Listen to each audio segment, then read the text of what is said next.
Hello guys, मैं आज आप लोगों के बीच नियामक ज्यामिति पर चर्चा करने वाला हूं, जिसका इंग्लिश नाम होता है कोऑर्डिनेट जियोमेट्री।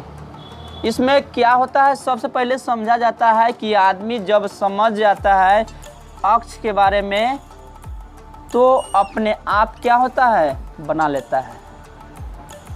हम लोग जानते हैं कि इस रेखा को हम लोग एक्स अक्ष बोलते हैं। इसको क्या बोला जाता है, एक्स अक्ष।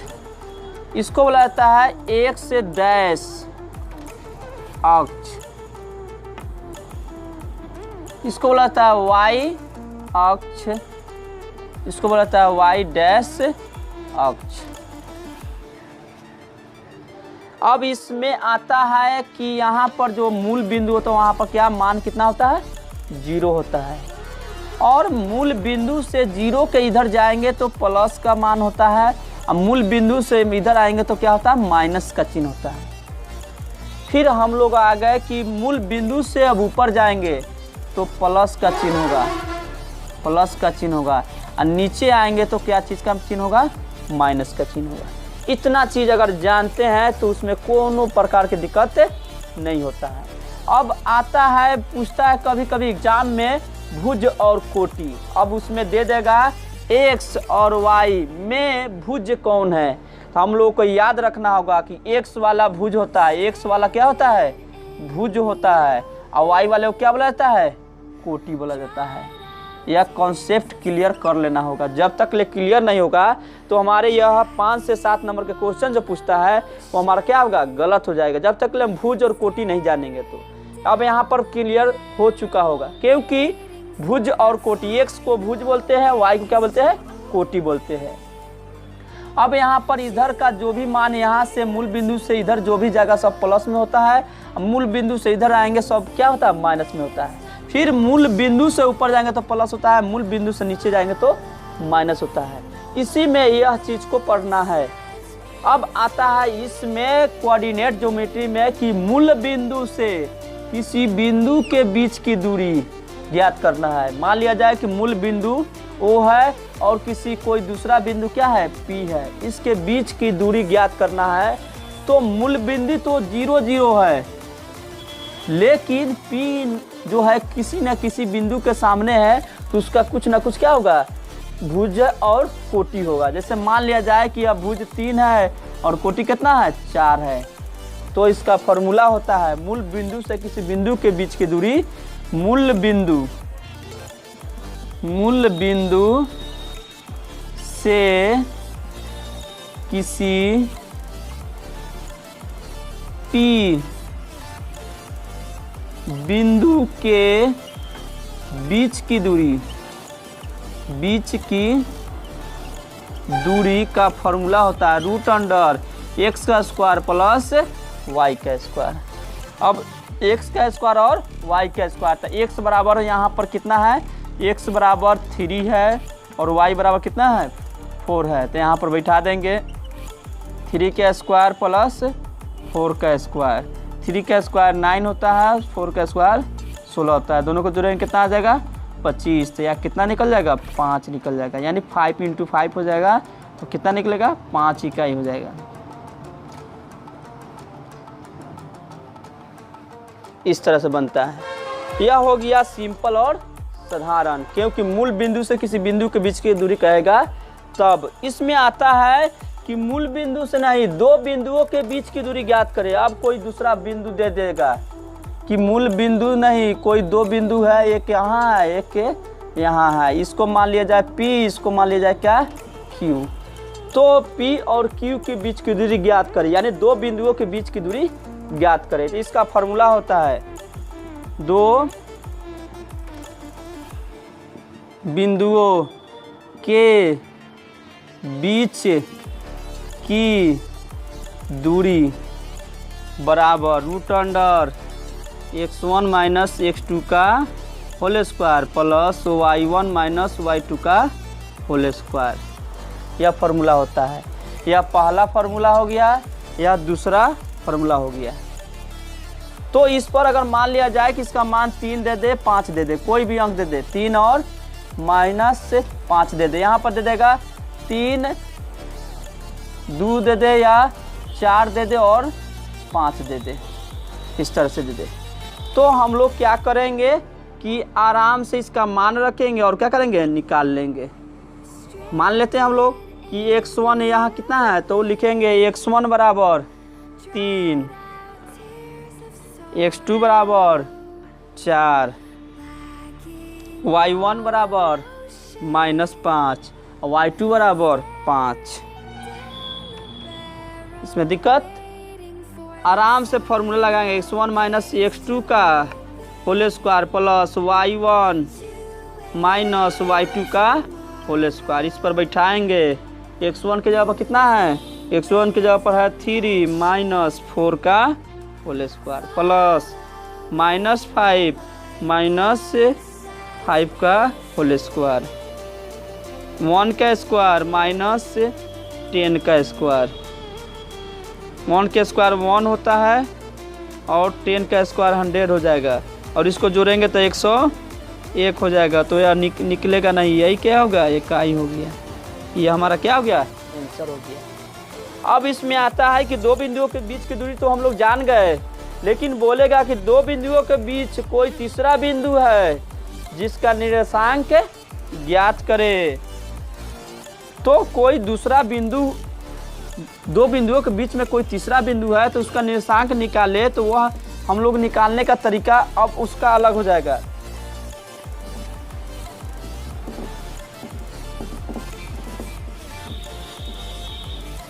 तो किस तरह से हम लोग निकालेंगे, तो निकालेंगे कि दो बिंदु है, दो बिंदु क्या है, ए और क्या है, बी है, ए और बी दो बिंदु है। तीसरा कोई इसमें आता है, क्या करता है, बिंदु P है जो दोनों को दो भागों में क्या करता है, बांटता है। बांटता मतलब है कि डिवाइड करता है। तो इसको बोला जाता है, इसको 2:3 में बांटता है, 2:3 में बांटता है।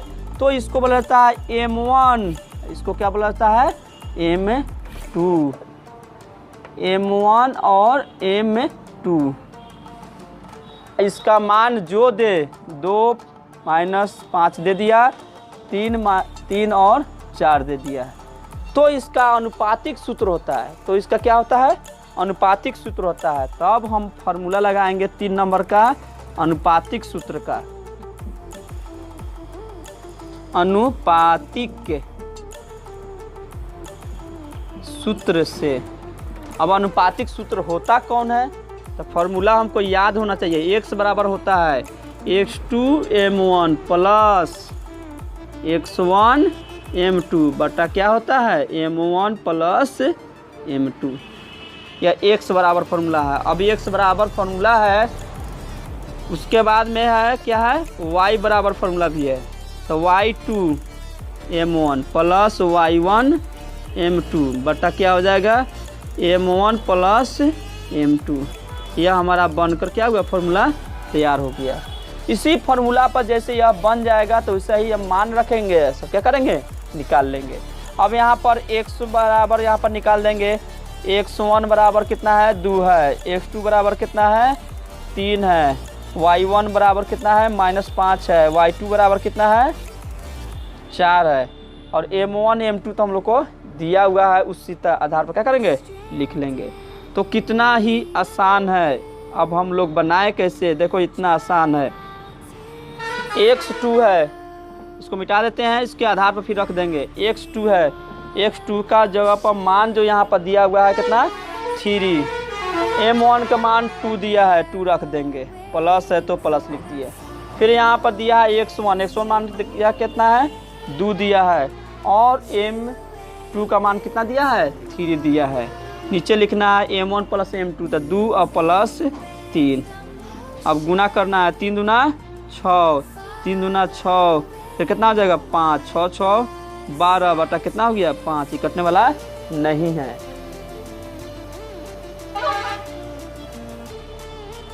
फिर उसके बाद y बराबर हम लोग निकाल देंगे। तो y बराबर फार्मूला जो है उसी रखेंगे, जो x2 है, पहले y2 m1 plus y1 m2 बटा m1 प्लस m2।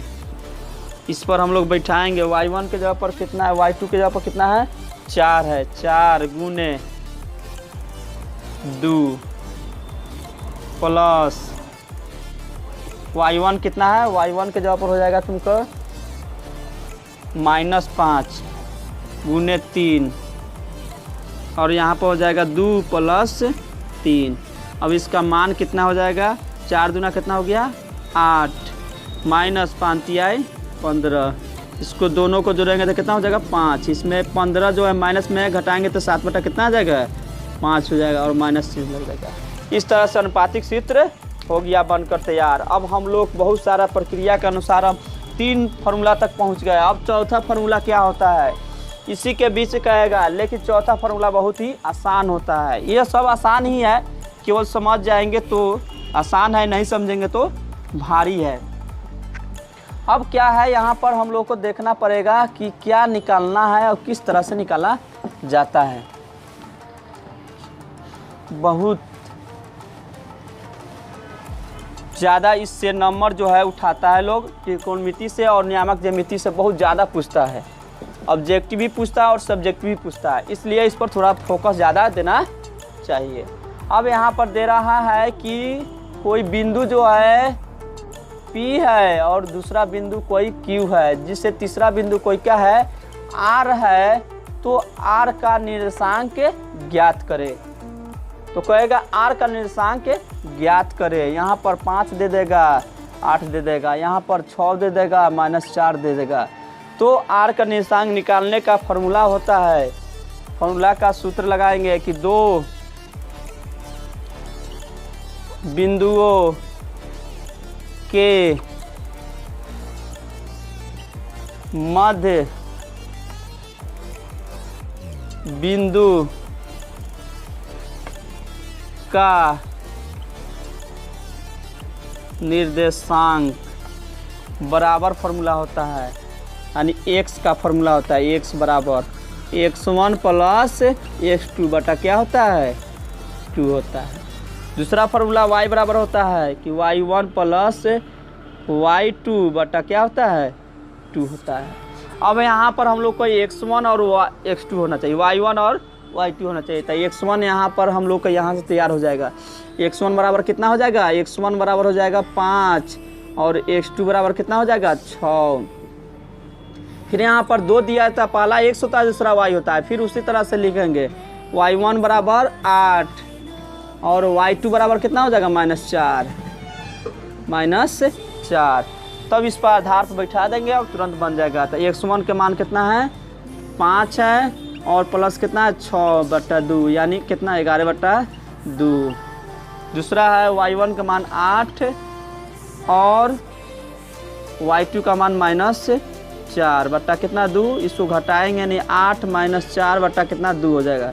घटेगा तो 4/2 यानी 2 दूना कितना हो जाएगा 4। आंसर कितना आएगा 2 आएगा। इस तरह से बनकर तैयार हो गया।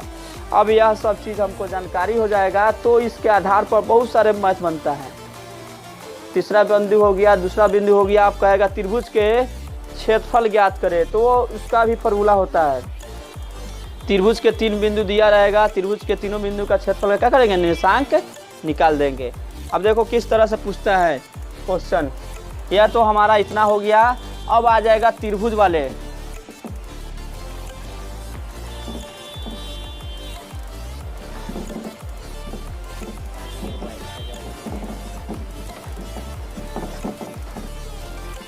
यहाँ आया है त्रिभुज, त्रिभुज रहेगा यहाँ पर।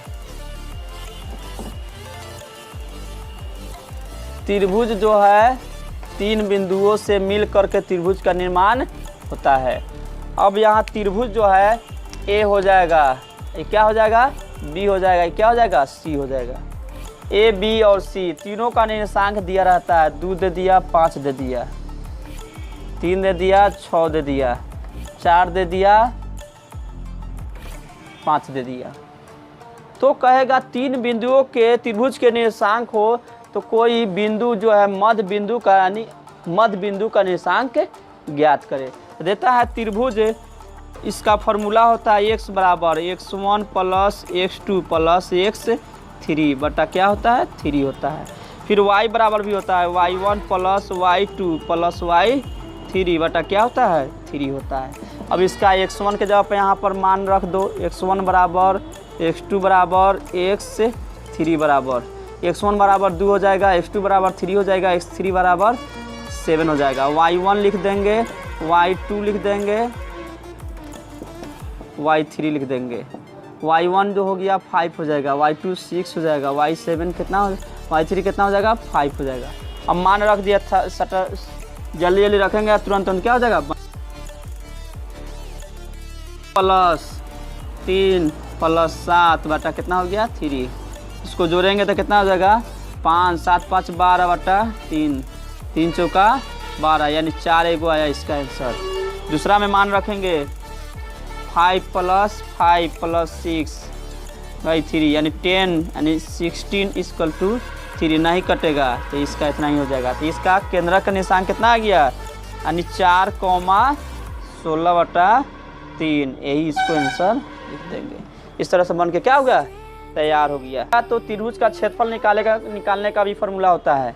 तो त्रिभुज के क्षेत्रफल निकालने का फॉर्मूला होता है किस तरह से, उस पर थोड़ा सा ध्यान देंगे तो क्या हो जाएगा बन जाएगा और यह बनकर भी क्या हो गया तैयार हो जाएगा और हम लोगों को समझ में भी आ जाएगा त्रिभुज का क्षेत्रफल निकाला कैसे जाता है। त्रिभुज का क्षेत्रफल निकालने का फॉर्मूला होता है त्रिभुज लिखेंगे त्रिभुज ABC का क्षेत्रफल बराबर 1/2 x1 y1 y2 minus y3 plus y3 minus y1। यहाँ पर x लगता है, पहला x1 हो गया, y2 माइनस y3, फिर x2 होता है, फिर y3 माइनस y1, फिर प्लस का चिन्ह दे देंगे x3 और हो जाएगा y1 माइनस y2 और यहाँ पर बड़ी ब्रैकेट। फॉर्मूला हमको याद रहेगा, याद करने का सिंपल तरीका होता है कि 1/2 इसको 2 3 यानी 23 याद रखेंगे। इसके बाद में क्या होता है 31 याद रखेंगे और इसका कितना होता है 12 याद रखेंगे। 31 मतलब है कि y2 y3, 23 मतलब है 31 मतलब हो गया कि y3 y1 और यहाँ पर 12 का मतलब हो गया y1 y2। अब बाकी x1 x2 और x3 सीरियल से क्या करेंगे बैठा देंगे। अब यहाँ पर फॉर्मूला जैसे मालूम है वैसे यहाँ पर x2 x3 का मान मालूम है, वहाँ पर रखेंगे तुरंत 1/2 हो जाएगा। x1 का मान 2 है, उसके बाद y2 का मान 6 माइनस y3 का मान 5 है, फिर ब्रैकेट घेर देंगे। x2 का मान 3 है, y3 का मान 5 है और y1 का मान कितना है 5 है, फिर प्लस x3 का मान कितना है 7 है और y1 का मान जो है 5 है और y2 का मान कितना है 6 है। छोटी ब्रैकेट और बड़ी ब्रैकेट डाल लेंगे, 1/2 हो जाएगा और यहाँ पर 2 हो जाएगा, इसको घटाएंगे तो 1 हो जाएगा, प्लस का 3 हो जाएगा, इसको घटाएंगे तो 0 हो जाएगा, प्लस दे देंगे 7 हो जाएगा, इसको घटाएंगे तो -1 होगा, ब्रैकेट डाल देंगे। 1/2 हो गया, इसको 2 गुने 1 कर देंगे, प्लस 3 गुने 0 कर देंगे, प्लस 7 गुने -1 कर देंगे और यहाँ पर क्या हो गया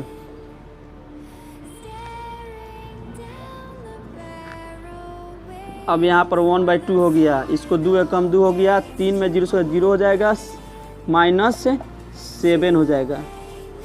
अब यहाँ पर 1/2 हो गया, इसको 2 माइनस 7 यानी घटाएंगे तो कितना हो जाएगा 1/2 गुने -5 यानी -5/2 यानी क्षेत्रफल जो होता है माइनस में नहीं आता है, इसका 5/2 हो जाएगा। ये सब होकर तैयार हो गया और यह चीज़ क्या हुआ नियामक ज्यामिति क्या हुआ बनकर पूर्ण रूप से क्या होगा तैयार हो गया। और इस पर हम लोग थोड़ा सा क्या करेंगे ध्यान देंगे, बहुत ही आसान होता है और आगे चल के नियामक ज्यामिति में कोई भी प्रकार की दिक्कत नहीं हो सकता है। हेलो गाइज, मैं आज जो नियामक ज्यामिति में जो चर्चा किया हूँ उस पर अधिक से अधिक ध्यान दे, उसमें जो भी त्रुटि हो या जो भी आप लोगों को न समझ में आए तो कमेंट के माध्यम से हमसे क्या कर सकते हैं पूछ सकते हैं। मैं उसका अवश्य ही सॉल्व और उसका सिंपल और उसका इंस्टाग्राम भी फॉलो करें, इंस्टाग्राम भी डाला हुआ है, उसके माध्यम से गाइज ध्यान देते रहे और मैं आपके साथ हर समय हर वक्त जुड़ा रहूँगा और थोड़ा ज़्यादा से ज़्यादा शेयर करें।